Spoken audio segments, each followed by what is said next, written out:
Hello बच्चों, मैं वीरेंद्र देवांगन आपका अपना क्लास केमिस्ट्री क्लास में बहुत बहुत स्वागत करता हूं।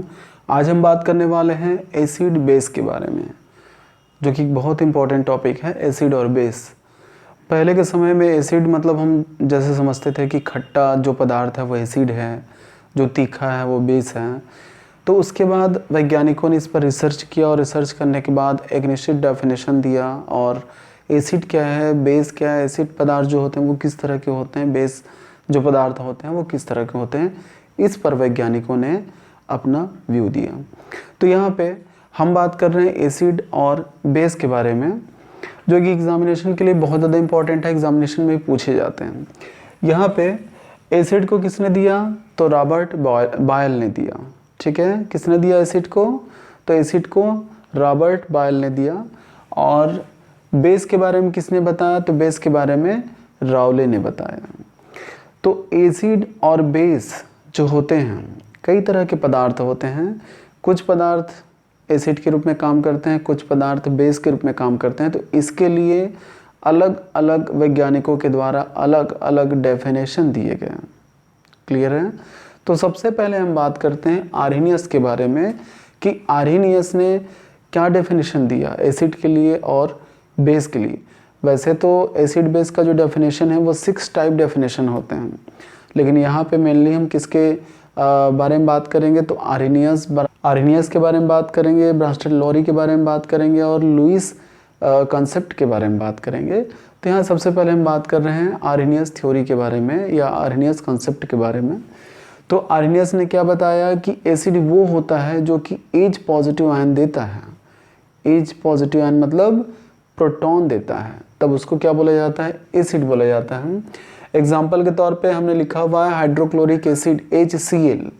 जो HCl होता है ये रिएक्शन के दौरान कभी भी कोई केमिकल रिएक्शन करते हैं, केमिकल रिएक्शन किसको बोलेंगे हम लोग, जिसमें या तो आयनों में टूटेगा, तो आयनों में जब टूटेगा तो पुराने बॉन्ड्स टूट जाते हैं, रिएक्शन के बाद नए बॉन्ड का फॉर्मेशन होता है। तो यहाँ पे HCl जो होगा ये रिएक्शन के दौरान क्या देगा, H पॉजिटिव आयन देता है, इसीलिए हाइड्रोजन आयन जब देगा तो इसको हम क्या बोलेंगे, एसिड बोलेंगे।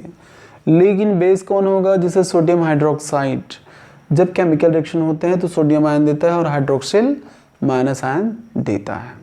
ठीक, तो चूंकि यहाँ पे हाइड्रोक्सिल माइनस आयन दिया इसीलिए NaOH क्या हो जाएगा, बेस हो जाएगा। तो आर्हेनियस ने बताया कि जो H पॉजिटिव आयन देगा वो एसिड होगा और जो OH नेगेटिव आयन देगा वो बेस होगा। लेकिन इस कंसेप्ट की सबसे बड़ी कमजोरी ये थी, एक लिमिटेशन था, वो ये था कि वही पदार्थ एसिड या बेस हो सकते हैं जो या तो प्रोटॉन्स देंगे या हाइड्रोक्सिल माइनस आयन देंगे। इसका मतलब ये हुआ कि जो एक्वस सॉल्यूशन है, जो जलीय विलयन है, केवल वही एसिड या बेस हो सकते हैं। लेकिन हमारे पास नेचर में बहुत सारे और भी कंपाउंड्स हैं, जैसे एल्युमिनियम क्लोराइड है, बोरॉन ट्राइफ्लोराइड है, अमोनियम नाइट्रेट है, बहुत सारे हैं। तो उनका अगर हम एसिड या बेस उनको क्लासीफाई करना चाहें तो इसके हिसाब से क्लासीफाई नहीं कर पाएंगे। इसीलिए बाद में ब्रांस्टेड-लॉरी ने इस कंसेप्ट को थोड़ा सा डेवलप किया और अपना अलग कंसेप्ट दिया, जिसमें उन्होंने ये बताया कि जो H पॉजिटिव आयन देगा वो एसिड होगा, लेकिन जो H वो बेस होगा। ठीक है, तो जैसे मैंने यहाँ पे इसके लिमिटेशंस में लिख दिए हैं कि जो आर्हेनियस जो कंसेप्ट है वो एक्वस सॉल्यूशन पे आधारित है। एक्वस सॉल्यूशन ही एसिड होगा या बेस होगा, मतलब चूंकि एक्वस सॉल्यूशन में क्या होते हैं, H पॉजिटिव आयन और हाइड्रोक्सिल माइनस आयन प्रेजेंस होते हैं, इसीलिए केवल यही एसिड या बेस हो सकते हैं इस थ्योरी के हिसाब से। क्लियर है। यहाँ पे मैंने एक न्यूट्रलाइजेशन के बारे में लिखा हुआ है। जब एसिड और बेस आपस में रिएक्शन करते हैं तो सॉल्ट का फॉर्मेशन होता है। तो जब भी सॉल्ट बनेगा तो उस केमिकल रिएक्शन को हम क्या कहते हैं, न्यूट्रलाइजेशन केमिकल रिएक्शन कहते हैं या न्यूट्रलाइजेशन प्रोसेस कहते हैं, जिसमें एसिड बेस मिल करके सॉल्ट का फॉर्मेशन करते हैं। ठीक है, यहाँ पे सोडियम हाइड्रोक्साइड और हाइड्रोक्लोरिक एसिड मिल करके क्या बना लिए, नमक बना लिए, सोडियम क्लोराइड बना लिया, तो इसको हम कहते हैं न्यूट्रलाइजेशन रिएक्शन। तो ये था आर्हेनियस थ्योरी। अब हम बात करते हैं ब्रांस्टेड-लॉरी के बारे में, जो कि हम इसको प्रोटॉनिक कंसेप्ट भी कहते हैं। यहाँ पे अमोनिया जो होगा वो बेस होगा, H2O क्या होगा, एसिड होगा। यहाँ पे एसिड इसलिए होगा क्योंकि H पॉजिटिव आयन इसको ट्रांसफ़र करेगा NH3 को, तो H पॉजिटिव डोनर है इसलिए एसिड होगा, और अमोनिया जो होगा H पॉजिटिव एक्सेप्ट करेगा तो वो बेस होगा।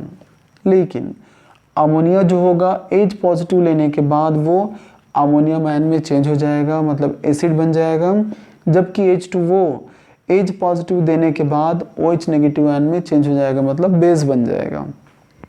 कहने का मतलब ये कि इसमें क्या था, पहले H पॉजिटिव लेने का नेचर था तो बेस कहलाया, अब इसमें H पॉजिटिव देने का नेचर है इसलिए अब ये एसिड कहलाएगा। यहाँ पे H पॉजिटिव देने का नेचर था तो एसिड कहलाया, यहाँ पे H पॉजिटिव लेने का नेचर है इसलिए ये बेस कहलाएगा। क्लियर है?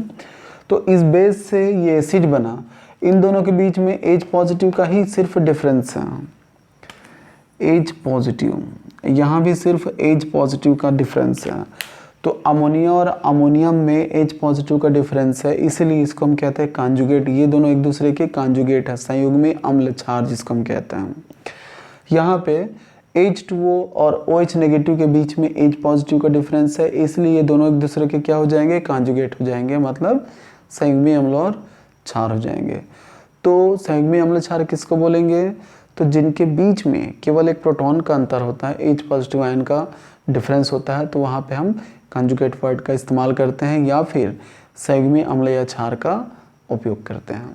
ठीक, ये जो ब्रांस्टेड-लॉरी का जो कंसेप्ट है, इसका लिमिटेशन ये था कि उन्हीं पदार्थों के लिए, उन्हीं केमिकल सब्सटेंस के लिए ये यूज़ हो सकता था जिसमें कि प्रोटॉन्स प्रेजेंस हो। जैसे H पॉजिटिव जो दे सकता है या जो ले सकता है, केवल वही एसिड बेस हो सकते हैं। लेकिन हमारे पास जैसे कि एल्युमिनियम ट्राइक्लोराइड, बोरान ट्राइफ्लोराइड, जिसमें कि कोई प्रोटॉन प्रेजेंस नहीं है, तो उसको हम एसिड बेस किस तरह से माने। ठीक है, तो उस तरह के पदार्थों को ये एक्सप्लेन नहीं कर सकता, इसीलिए इसके बाद एक और थर्ड ला दिया गया जिसको हम कहते हैं लुईस कंसेप्ट। ये इलेक्ट्रॉनिक कंसेप्ट है। यहाँ पे जो lone pair of electron donate करता है उसको हम बेस कहते हैं, लेकिन जो lone pair of electron accept करेगा उसको हम एसिड कहते हैं। इलेक्ट्रॉन बेस पे हमने क्या माना, एसिड माना और इसको बेस माना। ठीक है, तो इस तरह से जो lone pair of electron donate करेगा उसको हम बेस बोलेंगे, और जो lone pair of electron accept करता है उसको हम एसिड कहते हैं। इस कंसेप्ट को किसने दिया, तो लुईस ने दिया। चूंकि इलेक्ट्रॉन पे आधारित है इसलिए इसको हम कहते हैं इलेक्ट्रॉनिक कंसेप्ट।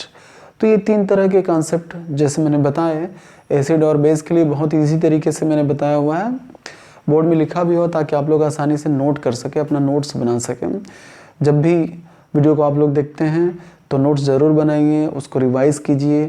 उस पर कहीं डाउट्स होते हैं तो नीचे कमेंट बॉक्स में आप लोग कमेंट कीजिए ताकि आप लोग के डाउट्स मुझे पता चल सके। लेकिन जब भी वीडियो को वॉच करते हैं तो कम्प्लीटली वॉच कीजिए आप लोग, और लाइक और शेयर करना है। यदि आपने सब्सक्राइब नहीं किया है तो सब्सक्राइब भी ज़रूर कीजिए ताकि सारे वीडियो के अपडेट्स आप लोग को बिल्कुल टाइम पर मिलती रहे।